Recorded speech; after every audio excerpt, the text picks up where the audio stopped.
feeling the slight give of the netted woven wire against her back. No safety net. Unsnapped her purse, counted her cigarettes, discovered she'd have to ration them. This had not been a thinking ahead kind of day. The suede jacket was wrong, too warm, and what if it rained? She frowned at the November sky. It was the same dull, stippled ceiling that had been up there last week, last month, forever, all summer. Whoever was in charge of weather had put a recall on blue and nailed up this mess of dirty white sky like a lousy drywall job. The pasture pond seemed to reflect more light off its surface than the sky itself had to offer. The sheep huddled close around its shine as if they too had given up on the sun and settled for second best. Little puddles winked all the way down Highway 7 toward Feathertown and out the other side of it toward Cleary, a long trail of potholes glinting with watery light. The sheep in the field below, the Turnbow family land, the white frame house she had not slept outside for a single night in 10+ years of marriage, that was pretty much it.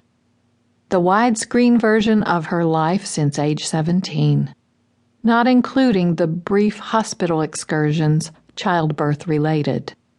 Apparently, today was the day she walked out of the picture, distinguishing herself from the luckless sheep that stood down there in the mud surrounded by the deep stiletto holes of their footprints, enduring life's bad deals.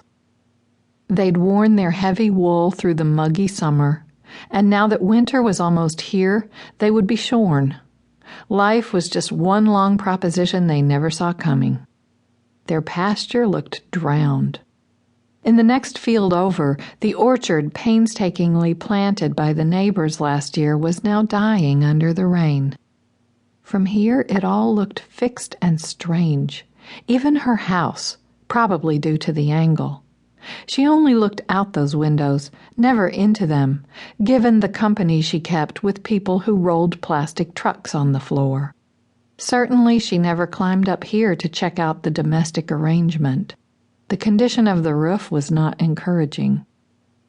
Her car was parked in the only spot in the county that wouldn't incite gossip, her own driveway. People knew that station wagon and still tended to think of it as belonging to her mother. She'd rescued this one thing from her mother's death, an unreliable set of wheels adequate for short errands with kids in tow. The price of that was a disquieting sense of Mama still coming along for the ride, her tiny frame wedged between the kids' car seats, reaching across them to ash her cigarette out the open window. But no such thoughts today. This morning, after leaving the kids at Hester's, she had floored it for the half-mile back home, feeling high and wobbly as a kite. Went back into the house only to brush her teeth, shed her glasses, and put on eyeliner. No other preparations necessary prior to lighting out her own back door to wreck her reputation. The electric pulse of desire buzzed through her body like an alarm clock gone off in the early light, setting in motion all the things in a day that can't be stopped. She picked her way now through churned-up mud along the fence, lifted the chain fastener on the steel gate, and slipped through. Beyond the fence, an ordinary wildness of ironweed and briar thickets began.